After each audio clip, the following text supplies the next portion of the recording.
The blood on the knife was still warm as Jimmy took a few breaths to calm down. The old lady lay on the chair, silent, eyes blank. Jimmy had never gone this far before, and his mind raced as he contemplated his next move. The house did not have alarms. It was isolated, with an overgrown garden leading to the driveway in the front, and acres of old growth toward the back. The lady of the house had made no sound, and there was no one to hear if she had. He had come here after doing quite a bit of research. Many of his friends were now doing time. Smash, grab, run, and they never ran fast enough. They had always been caught. Not Jimmy.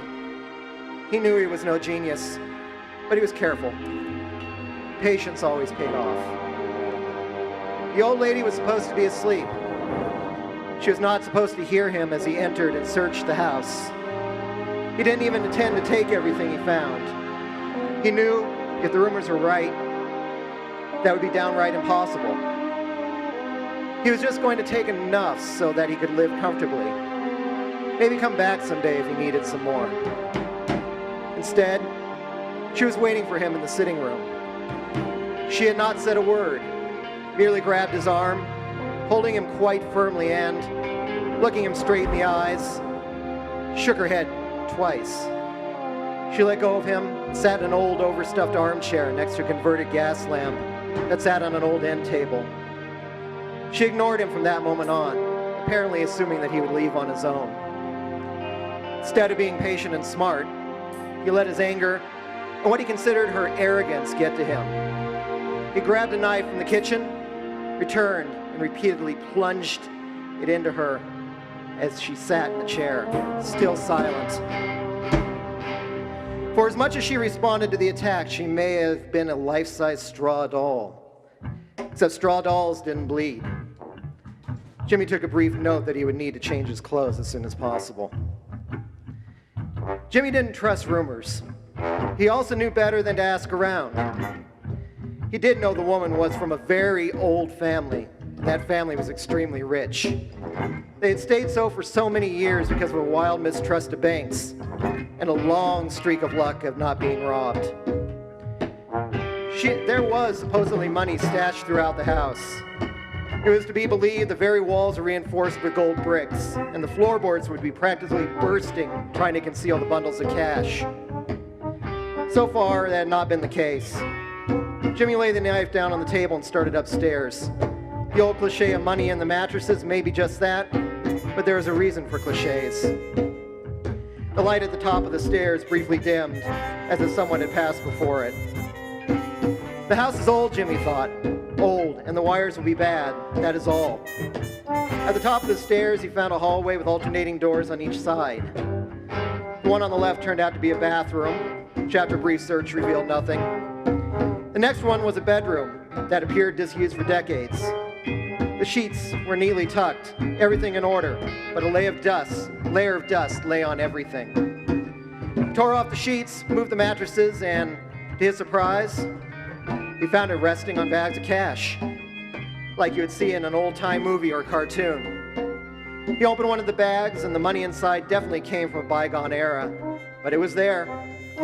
Hundreds, 50s, mainly silver and gold certificates, fresh and wrapped. He knew some he could spend, but also much of it was worth more than the face value. Jimmy closed the bag and stood up.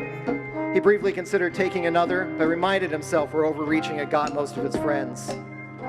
Jimmy had no intention of spending the next few years in prison, especially since at this point, he knew that there was a good chance he would never come out again. As he started back toward the stairs, a vase flew out of the darkness of the hall, barely missed the left side of his head and shattered against the wall. Jimmy, thinking he was alone in the house, had not even considered searching the other rooms to make sure. Look, I'm leaving. I'm taking this bag. I left plenty for you. If you come after me, I'll have to kill you as well. It's best that you just let me leave. Another vase flew out of the darkness, this time to his right, again crashing against the wall. No mood to stand there and talk, he made a familiar gesture to whatever lurked at the end of the hall and began to descend. Halfway down, a copper teapot caught him on the back of the neck, knocking him off balance and sending him stumbling down the rest of the way. He landed hard on his knees. The bag of old notes went flying, hitting the floor and scattering bundles of cash before the feet of what had been the owner of the house. Jimmy groaned, examined himself, and determined he could stand.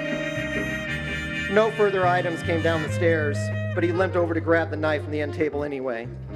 "I'm armed," he said to whatever appeared to be growing in the shadows at the top. It was as if all the lights were dimming. He held the knife in one hand, picked up the bag, and began stuffing the bundles back in it. "I am leaving, and there's nothing you can do to stop that." Red and blue lights flashed through the large sitting room window. "So you called police. I'm still leaving, I'm still taking this cash. Tell the cops good luck in trying to find me." The woods out back may have been thick, but he knew where they ended. It was the parking lot of a large outdoor mall with several stores, where his vehicle waited. He had a compass and a plan for a straight southwesterly march from the house to the parking lot. He went out into a screened-in porch and left quietly through the screen door. There was no clearing behind the house, between the house and the woods, just a thin strip of grass. The moon was almost full, but that did not make any difference. The light seemed to vanish as soon as he entered, except for a few streamers that managed to work their way through the foliage.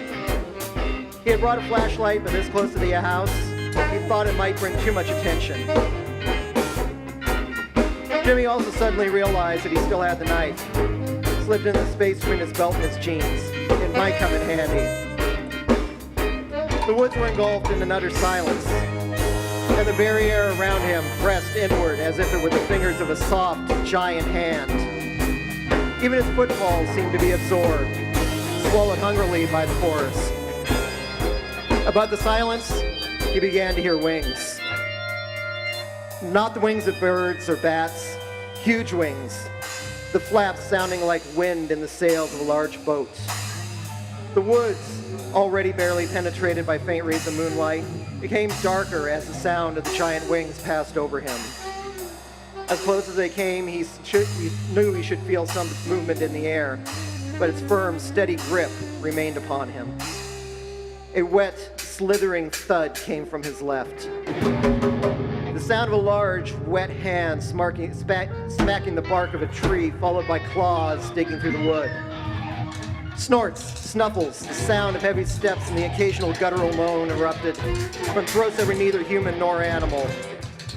He thought occasionally he could glimpse eyes, scales, things skittering away, but not far enough away, just far enough to watch him without being seen.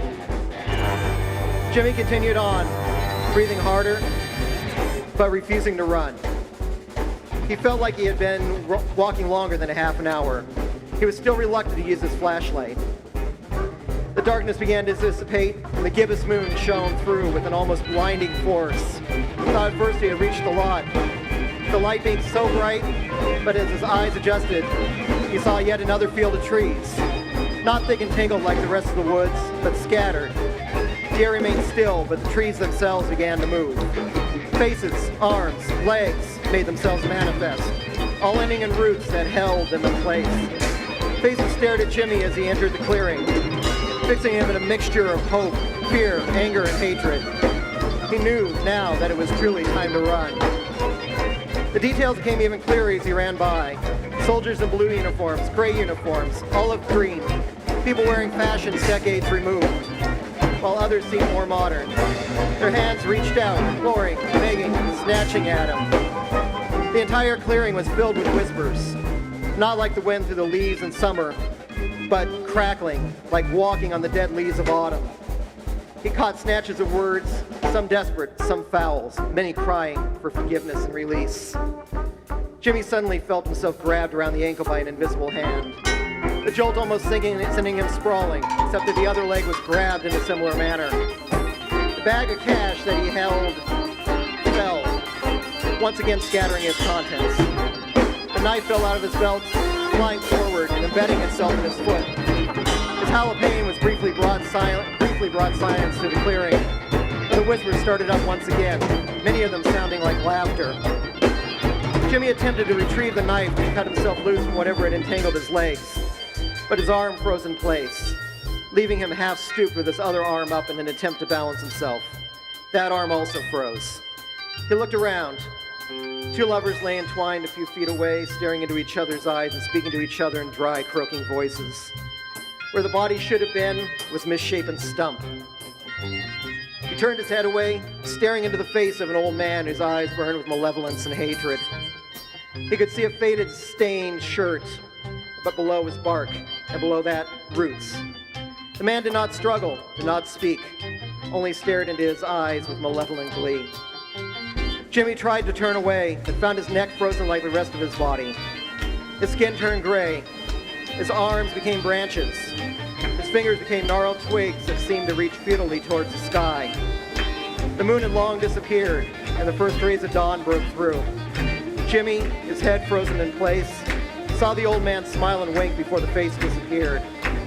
Ultimately, all sight drained from him and the world. Despite the coming day, became darkness. The old woman had always liked her afternoon walks. The woods out back had always been peaceful. Today, a September breeze, still heady with summer, but carrying the kiss of fall, sighed among the trees in the clearing. She could hear the cars in the mall nearby and wondered at how much had changed since she was a little girl. At the foot of a tree, she found an old bank bag with some of the cash scattered around. The tree had a rusty knife stuck in one root. I wondered where that had got to, she said, as she gathered up the cash and put it in the bag. I have no idea how you got out here. I'm sure I'd lose my head if it wasn't attached. She looked down. The knife, after a couple of tugs, came free from the root. There you go, she said. All better now.